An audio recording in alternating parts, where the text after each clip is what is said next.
नहमदहु व नसल्ली अला रसूलिहिल करीम अम्मा बाद फ़अऊज़ु बिल्लाहि मिनश्शैतानिर रजीम बिस्मिल्लाहिर्रहमानिर रहीम। अस्सलाम वालेकुम दोस्तों, मैं हूं शाहज़ेब नौशाही और आप देख रहे हैं दी नौशाही रिपोर्ट। दोस्तों, डॉक्टर मोहित पीरज़ादा और वजाहत सईद खान पीटीआई का थिंक टैंक माने जाते हैं। दोनों मुल्क से फ़रार हैं। आज दोनों ने दो मुख्तलिफ ट्वीट्स किए। पहले तो हम उनके ट्वीट्स का जायज़ा लेते हैं, फिर उन दोनों पर बात करेंगे। तो सबसे पहले बात करते हैं डॉक्टर मोहित पीरज़ादा की। लेकिन उससे पहले अगर आपने हमारा चैनल अब तक सब्सक्राइब नहीं किया तो प्लीज़ चैनल को सब्सक्राइब कीजिए और इस वीडियो को लाइक कीजिए ताकि हम शुरू करें आज का व्लॉग। तो दोस्तों, डॉक्टर मोहित पीरज़ादा ने आज एक ट्वीट में कहा कि अगर मेरा बाप ज़िंदा होता तो मैं उससे पूछता कि 1957 में MBBS की डिग्री लेने के बाद उन्होंने किसी मगरबी मुल्क में हिजरत क्यों नहीं की और हमें एक जाली शनाख्त के साथ ज़िंदा रहने पर मजबूर क्यों किया जिसका कोई मुस्तकबिल ना हो। दोस्तों, डॉक्टर मोहित पीरज़ादा के बारे में आप जानते हैं, यूएई में जब इनके वालिद की वफ़ात हुई तो इन्होंने जाली कागजात तैयार करवाकर अपने बाप के जाली अंगूठे लगाकर उसकी जायदाद हड़प करने की कोशिश की। उसके बाद वहाँ से डिपोर्ट हुए, पाकिस्तान आए, सहाफ़त को ओढ़ना बिछोना बनाया। उसके बाद ग्लोबल विलेज के नाम पर पीटीआई गवर्नमेंट में ये महाना करोड़ों रुपया ऐंठते रहे। जब इन्होंने देखा कि यहाँ पर इनकी अब जो है दाल नहीं गलेगी तो मुल्क से भाग गए। बाहर जाकर इन्होंने मुल्क और इदारों के ख़िलाफ़ बोलने को अपना पेशा बनाया। तो ये है कहानी डॉक्टर मोहित पीरज़ादा की। वजाहत सईद खान भी इससे मुख्तलिफ नहीं है, जो 42 अरब का एक टीम तश्कील दी गई थी पीटीआई के कॉज को प्रोपेगेट करने के लिए और पाकिस्तान के ख़िलाफ़ उसे इस्तेमाल करने के लिए। उसी में ये शामिल था। ये वही थिंक टैंक है जो पाकिस्तान की तरक्की के ख़िलाफ़ इस्तेमाल किया गया। ये भी अब आजकल मुल्क से भागा हुआ है। तो इसने जो ट्वीट की वो डॉक्टर मोहित पीरज़ादा की ट्वीट से बहुत ज़्यादा ख़तरनाक है। इसने कहा है कि सियालकोट वो शहर जिसने फ़ुटबॉल और ख्वाजा आसिफ के सिवा हमें कुछ नहीं दिया। 1965 की जंग में काश ये शहर जो है भारत के कब्ज़े में चला जाता। तो ये है पीटीआई की सोच, ये है पीटीआई का जो एजेंडा या उनका जो आप समझ लें कि उनके अंदर की जो चीज़ है वो ये है।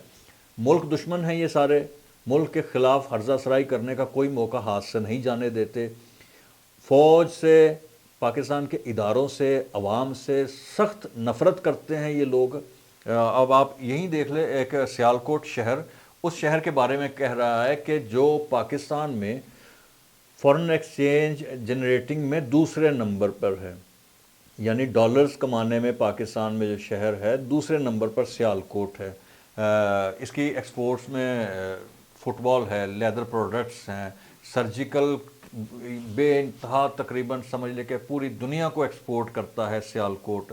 उसके बाद सियालकोटियों की एक बहुत बड़ी तादाद जो मुल्क से बाहर सेटल है और वो वहाँ से पाकिस्तान अपना जो है फॉरेन एक्सचेंज भेजते हैं, रेमिटेंसेस आती हैं, बहुत ज़्यादा जो आती हैं वो सियालकोटी होते हैं, उनमें से बहुत बड़ी तादाद है उनकी। उसके बाद वजाहत सईद खान और इस जैसों को शायद ये नहीं पता कि अल्लामा इकबाल की जाए पैदाइश भी सियालकोट है और 1965 की जंग में सियालकोट बहादुरी से लड़ा और दुश्मन को जो है वो नाकों चने चबवाए सियालकोटियों ने। तो ये है सियालकोट की तारीख़ और ये है वजाहत सईद खान। वजाहत सईद खान जैसे बहुत से किरदार हैं, डॉक्टर मोहित पीरज़ादा जैसे बहुत से किरदार हैं जो यहाँ पाकिस्तान में जब रहते थे तब भी वो मुल्क के ख़िलाफ़ इस्तेमाल होते थे। यहाँ से जाने के बाद इनमें शिद्दत आ गई और ये सब जो है पीटीआई के सपोर्टर्स हैं, पीटीआई के सहूलतकार हैं, पीटीआई का थिंक टैंक है। ये सब वही लोग हैं, इनका एक ही एजेंडा है, ये सब एंटी पाकिस्तान है।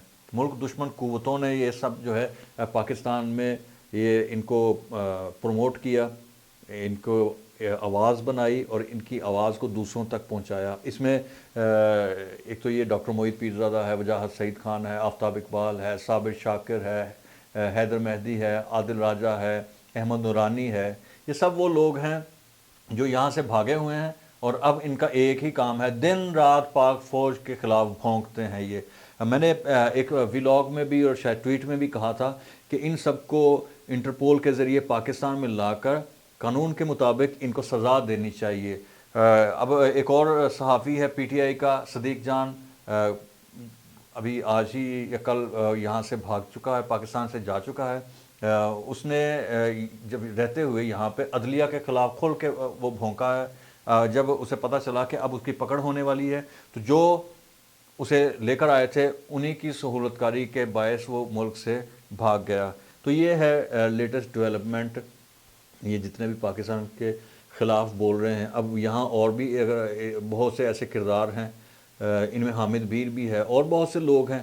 تو اگر اسی طرح سے چلتا رہا تو جب ان کو خطرہ محسوس ہوگا تو ان کے سہولت کار ان کو یہاں سے باہر منتقل کر دیں گے۔ تو یہ سلسلہ رکنا چاہیے۔ دوسری بات یہ ہے کہ یہ جتنے بھی ملک سے بھاگے ہوئے ہیں، ملک کے خلاف بھونکتے ہیں، ان کے کوئی رشتہ دار یہاں ہوں گے، ماں باپ، بھائی بہن، کوئی چاچا، کوئی تایا، کوئی ماموں، کوئی خالہ، کوئی پھوپھی، کوئی ان کے کزنز، ان کے ذریعے ان کی زبان بند کروانی چاہیے۔ میرا خیال ہے کہ پاکستان کے اداروں کو اس بارے میں سوچنا چاہیے، کیونکہ یہ لوگ باہر بیٹھ کے جتنا بھی بھونکیں گے یہ پاکستان کے کاز کو نقصان پہنچائیں گے، پاکستان کے لیے بدنامی کا باعث بنیں گے۔ حکومت کو اور ہمارے جو مقتدر حلقے ہیں ان کے بارے میں سنجیدگی سے سوچنا چاہیے۔ آپ کا بہت بہت شکریہ۔